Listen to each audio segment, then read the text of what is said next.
welcome to Dead Man Talking. Tonight's story is an absolute freakish and sinister, cryptid, weird, whatever you want to call it, creature encounter and attack in a deep, dense, dark forest. I'm sure you guys are going to enjoy this. A little bit different from the Dogman topic. Let me know what you think down below in the comments section. Of course, please do like and share. And without further ado, let's get into tonight's story, entitled We Weren't the Hunters Out There. Let's get straight into that.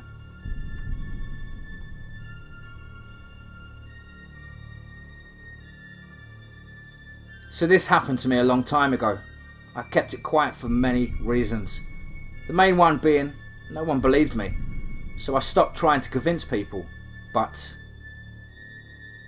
I think it's time I let the world in on a little secret about Flathead National Forest. About 10 years ago, my best friend Stan and I, along with his black and brown Doberman Jeffrey, set out on a hunting trip to Flathead. It wasn't often used for hunting, so we had to book a cabin fairly deep within the woodland that never seemed to get much use anyway. Our trip was only a long weekend kind of thing, as we hadn't seen each other in a while and decided we needed to catch up. We left in the early morning so that we could get some extra time hunting on our day of arrival. It was around 8 AM when we pulled over into a service station to get some last minute supplies. I was already pretty prepared, so I just bought a Snickers and went outside for a cigarette while I waited for Stan. I was admiring the fresh wilderness air when something caught my eye. It was a wooden board that had a map of the local area. I slowly walked over to it, and when I reached it, I made sure to inspect it to the point where I felt confident I could recall directions with some accuracy. I was about to head back into the truck when I noticed a piece of paper pinned to the other side of the board. On the opposing side were dozens of missing people posters, ranging from old to new, describing children and adults, all within a 10-mile radius of this service station, that had disappeared. "Hey Jack, what are you looking at, pal?" Stan said while yawning. I didn't answer him at first as I was too deep in thought about the sheer amount of people missing. There must have been at least 100 different posters, all pinned on top of one another. Stan patted me on the shoulder and said my name. "Look at this, man. Do you not think all of this is kind of strange?"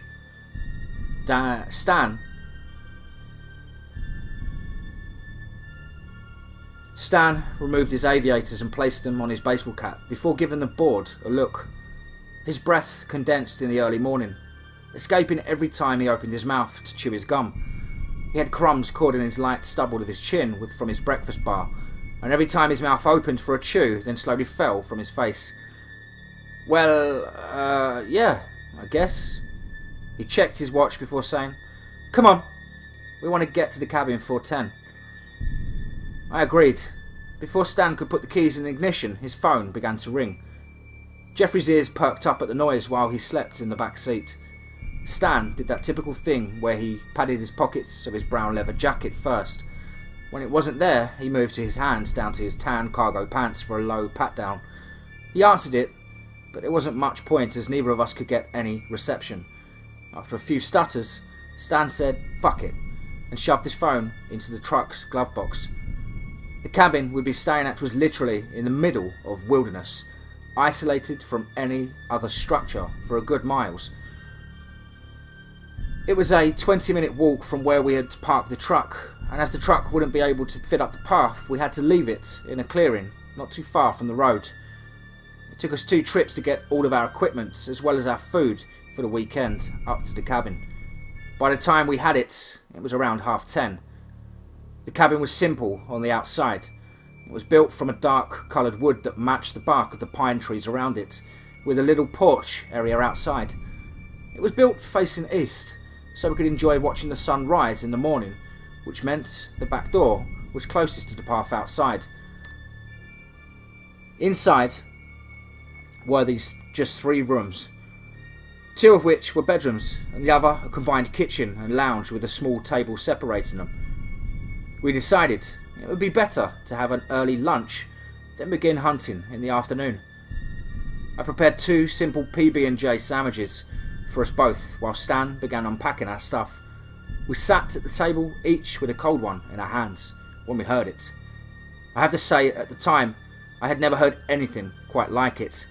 It was a loud screech that sounded almost as if though someone was having a limb sawed off. Stan and I both stopped eating our sandwiches and looked at each other in the eye when we heard it. It occurred several more times. That's weird. That's really weird, Stan said on the 3rd time we heard it. As he finished saying his sentence, the shriek ended as if someone had muted it like a TV.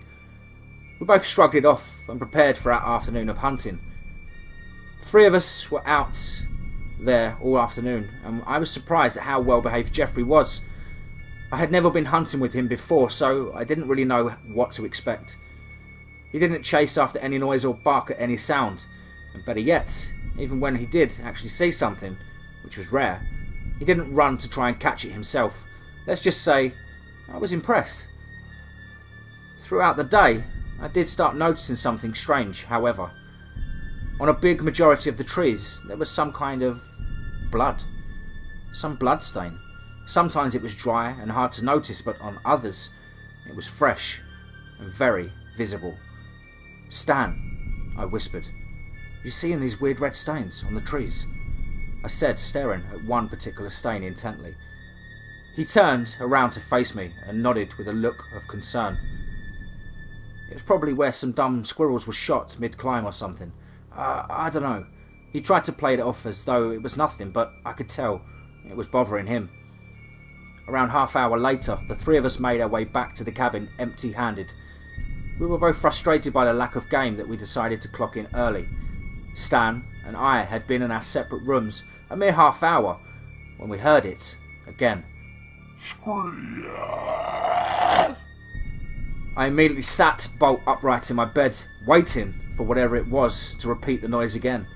When it did, I noticed something was different. It was closer than this morning. Jeffrey started barking and I heard Stan telling him to shut the fuck up, dog. I decided to ignore it, coming to terms that it was just some bird, but I did make sure my rifle was loaded and next to my bed before I returned to sleep. Our second day was pretty much the same as the first. No noise, no movement, and no game. The sun was beginning to set, and we were just about ready to head back to the cabin when I caught a whiff of a strange smell. Ah, shit, I spewed, holding my nose. You smell that? Stan wrinkled his face. Yeah, it smells like... He paused to inhale. Like rot. We both looked around, trying to identify the source of the disgusting smell, when Jeffrey also picked up on it. You smell that, Jeff? Huh? Want to find it for us? Yeah? Okay, go boy, go! Stan exclaimed at Jeffrey before he bounded off into the trees, stopping every few seconds to sniff the ground and get a sense of location. We were chasing after Jeffrey for around 5 minutes when we found him stopped at a small clearing. Here, the smell was almost unbearable. Jeffrey began to sniff around the small hole dug under one of the trees, then started barking frantically for our attention. We walked over, nervous for what awaited us under the tree. Jesus fucking Christ! Stan shouted as he stumbled backwards after seeing the lifeless corpse of a young, decaying girl staring straight back at him. She lied there in the fetal position, her head the only thing out of place, as she almost seemed to watch us. She had no clothes on, or which revealed her skin to be as white as snow. Her eyes seemed to be nearly as black, matching her hair. Underneath her lip she had a stud piercing, a small diamond still attached. I thought that was odd how it hadn't fallen off or become disconnected, as this girl had clearly been here a while. On her torso she had a wide variety of what looked to be an assortment of very painful scars, some of which had not fully healed when she had died, which allowed parts of her internal organs to hang loosely out of her. Lastly, her toe and fingernails had been turned black and grown long and pointed. Her fingernails clung to her arms so tightly they had embedded themselves into her sagging triceps. What could have done this? I stammered, still in complete shock at what lied before me. A bear, maybe? Stan's eyes had begun to water over the stench. Jesus, man. Look at those fucking scars. Something's not right here, Stan, I said heavily. Yeah, no shit, Jack. We've got a dead body in the middle of fucking woods, he said, putting his hands on his head. That's not what I meant. I held my nose and crouched closer to the body. Look. I'm no pathologist by any means, but I'm pretty sure your eyes and nails don't turn like that when you die. Stan looked over my shoulder and doubled over to throw up. We need to get back to the cabin and get help now, I croaked, still looking down into the girl's glassy, black eyes. The two of us and Jeffrey then began a slow jog back to the cabin. At this point the sun had almost set, and we were nearly surrounded by darkness. After about 2 minutes of silent jogging, Jeffrey stopped abruptly ahead of us. We expected him to follow us when we ran past him, but he didn't. He stayed, completely frozen in place, looking off into the depths of the trees surrounding us. We stopped and watched him for a couple of seconds, before Stan began to call him. Jeff! Oi!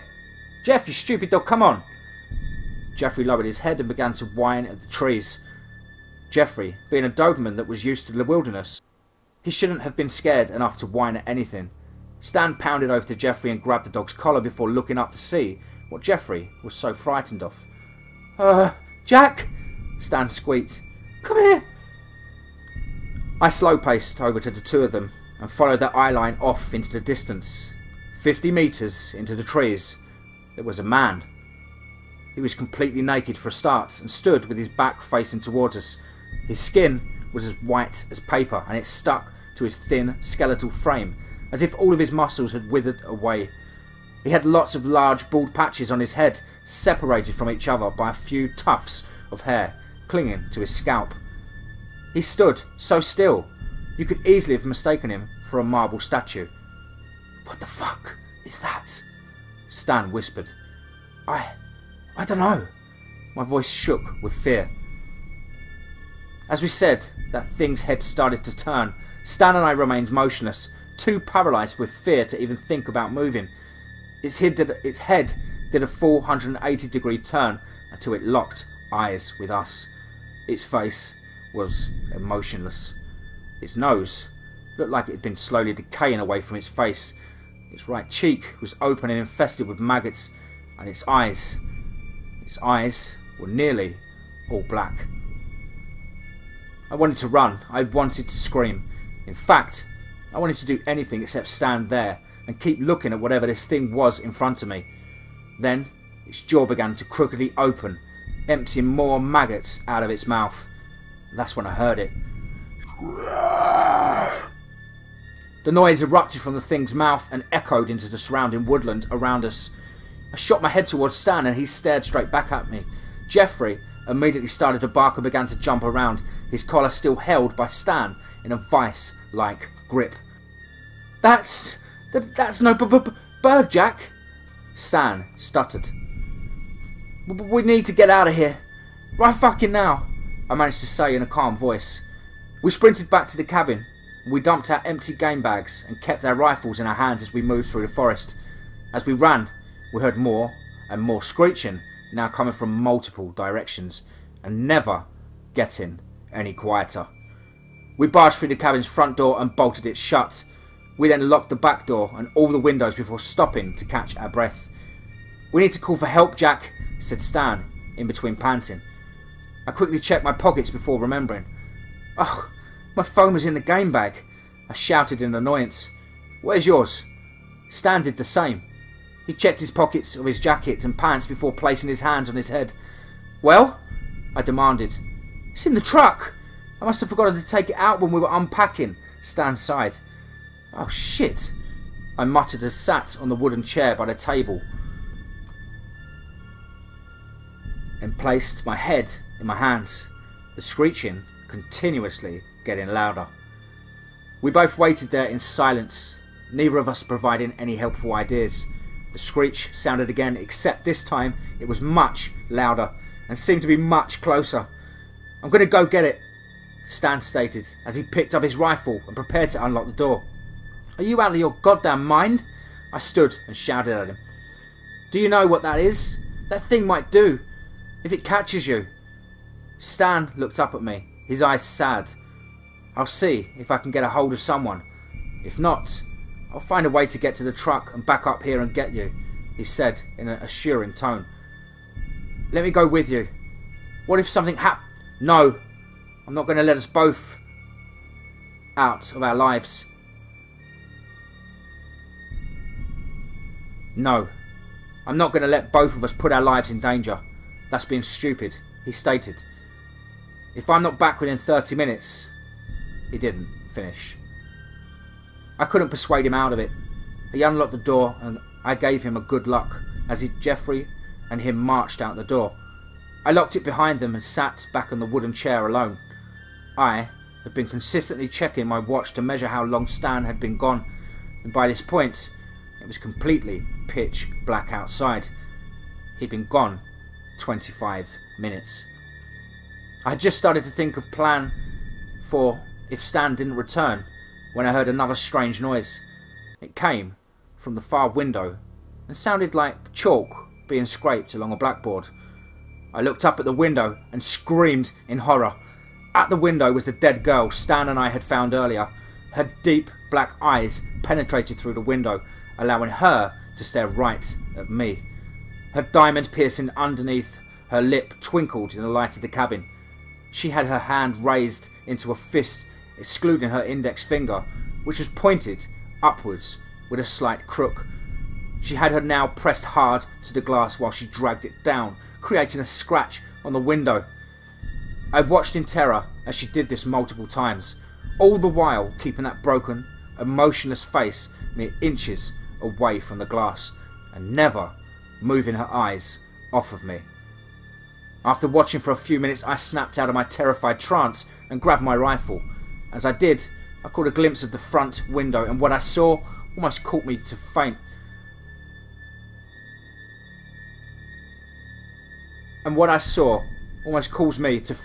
There on the spot. On the tree line at the front of the cabin were dozens of these things. Every single one of them stood naked, exposing their pale skin. Each one of them had horrendous scars covering their torso.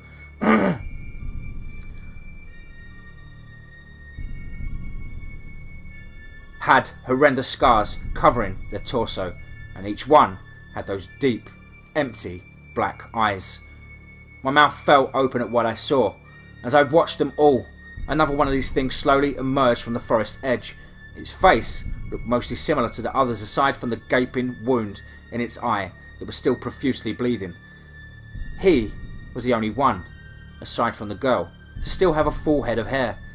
It was dark brown, in a bowl-shaped style. Its fringe had stuck to the blood gushing from its eye. Its right cheek was consumed by a scar in the shape of a hook, which would have looked very out of place if he had been wearing clothes. It also had a very disjointed walk, almost as if it wasn't able to use its limbs in sequence together, but it was able to carry something in its hand.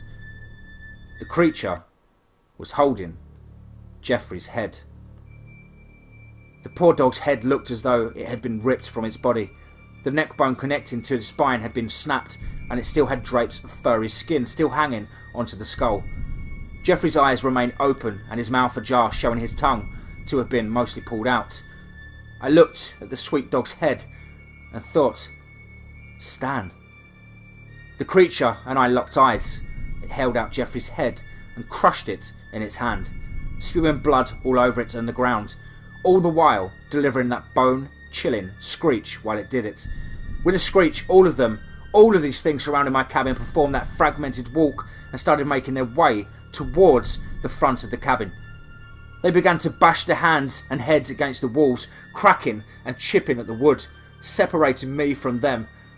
I knew if I stayed in that building, I was a dead man, so I grabbed my rifle and unbolted the back door and sprinted as fast as my human legs would allow. I turned my head back for a second to see if the girl was still giving me that lifeless stare. I moved straight to the truck. I prayed, with what little hope I had left, that Stan was there with the keys, but I knew that was very unlikely. Eventually, I saw the truck in the distance, surrounded by No one. I began to call for Stan, but it was no use. He wasn't there. Or that's what I thought. I buried my face into the hood of the truck and I could feel my eyes beginning to swell up when something grabbed my ankle from underneath the truck. Jack! Jack! Groaned a familiar voice. I instantly crouched down to find Stan huddled underneath the truck. I dragged him out and leaned him against a nearby tree. In the dim light of the moon, I could see Stan was injured, and badly. I moved to pick him up and take him to the truck when he grabbed my collar of my shirt. "Don't!" he said through gritted teeth. "The fuck do you mean, don't? I'm going to get us out of here," I exclaimed in desperation. "Jack, I can feel it. Whatever they're infected with, it's inside me." He ripped open his shirt for me to see around 7 extremely deep and jagged scars across his torso. "I'm not going to make it to any hospital. Not from here." I started making short and rapid breaths. I have to try, Stan. We have to try. You're my best friend, for God's sake." "It's okay, Jack. I know I'm not making it out of this shithole. I know that, but what?" I sniffled. "But you can't let me become one of those things. You gotta be the one to do it." He motioned towards the rifle in my hand. "No. Fuck, Stan. No." Tears gushing from my face, we both heard the oncoming screeching, now getting closer and closer to us. "Please, Jack." Stan reached into his pocket and grabbed his truck keys and placed them into my hand. "You do this. You take these. And you go." Stan began to cough and choke up blood, spewing it across my face. I leaned in towards Stan and grabbed his head and pressed it against my own.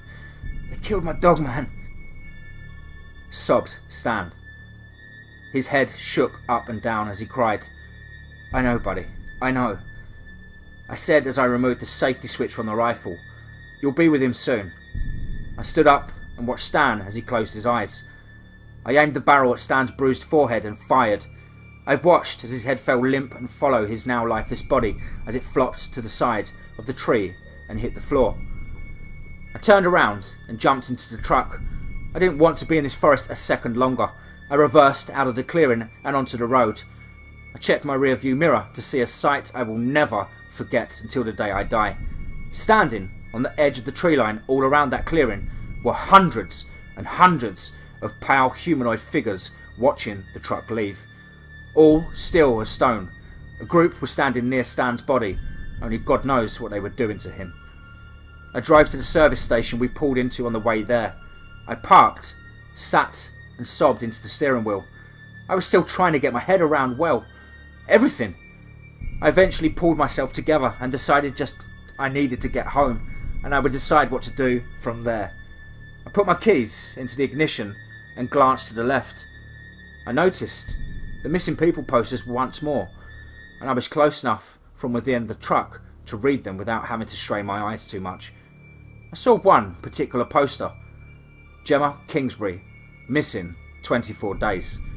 In her picture, I noticed long, glossy black hair, dimples in her cheeks, and a diamond piercing just beneath the lip. The second I read was a teenager, Ben Summers, missing for 31 days. In his picture, he had brown, bowl-cut hair, chubby cheeks, and a hook-shaped scar on the right of his cheek. I felt like I had just slammed into a steam train. Those things weren't all just things. They had all, at one stage, been real, actual people. I don't know what the fuck is happening within that forest, but something is definitely wrong there. But believe me when I tell you, you do not want to go missing in Flathead Forest. In fact, don't even venture near the damn place at all, especially if you're a hunter, because you'll find that you are not the hunters out there.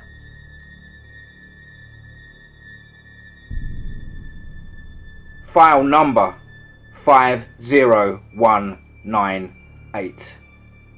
Let's get straight into that.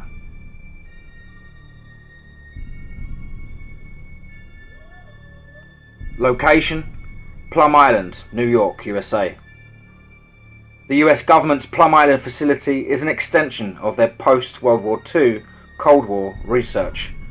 Our agency monitors them closely to make sure they don't make any unauthorized breakthroughs and to clean up any messes they can't handle. This document will compile some of their research. This file will be updated in the future as needed. It is important to note that nowadays Plum Island is not their only lab for this line of experimentation. They also have labs in Nevada, Arizona, New Mexico, Wyoming, Montana, Antarctica and Alaska. This and the following documents will reference work from these facilities too. Werewolf in Arizona. From May of 1986 to November 1986, there were many sightings of a wolfman hybrid-like creature. Rumours quickly spread of this being a werewolf. After a family of 4 from Parker, Arizona were killed in their home in a very brutal and odd way, the neighbours confirmed seeing the man-wolf creature. Our agency decided to step in. Military Unit Number 7 was sent in to preferably capture the creature alive, but kill it if they have to. The creature hunting is downed proved hard. It was a natural expert at avoiding detection. Eventually, its den was found. Unit Number 7 prepared for it to return, most hiding in the trees, but a few hid on the ground away from the den. Here is one agent's account of the creature when it returned. It stood up on its hind legs and snarled at us.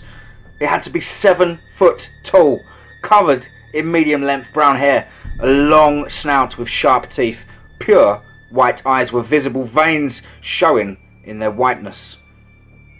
Unit 7 managed to capture the creature without killing it, though some injuries were sustained to a few agents. Department E is quite happy to have the specimen and have plans to use it in the Ther project. Everyone civilian who saw the creature was reset. Wendigo in Wyoming. This incident took place in the summer of 1991. Our agency was informed of an escape from the Wyoming facility. Rumours of a Wendigo were also circulating amongst the civilian population near Casper, Wyoming. Our agency had this on the highest priority, as it was thought that any fatalities could be prevented. Unit Number 16 was sent out for this reason. We're positive that the Wendigo knew it was being tracked, as whenever Unit 16 got close to finding its den, it would move elsewhere. Finally, the creature was found near Douglas, Wyoming. Here is an account from one of the agents. It stood up. This fucker was tall. It's hard to say for sure, but I'd have to guess 8 or 9 feet tall. It had huge antlers, far too big. It was covered in rotting flesh, ribs sticking out. Oh God, the smell. We all had to turn on our gas mask function just to block it out. A fight began. It seems the Wendigo had stealth abilities. 1 second it was behind one agent, the next another. We suffered 1 casualty before the agents managed to kill the specimen. It's a shame Department E won't be able to study this one alive. The beast at the bottom of the world. 1982, a creature escaped from their Antarctic base. This base is where they keep their most dangerous creations, and ended up terrorising 2 different non-government research teams. By the time the word got to us and we arrived, everyone was dead. Blood, gore and destruction were everywhere. We managed to contain and capture the creature alive. It will be studied by Department E to determine if it can be subdued enough to be used in the Tracker project. Wow.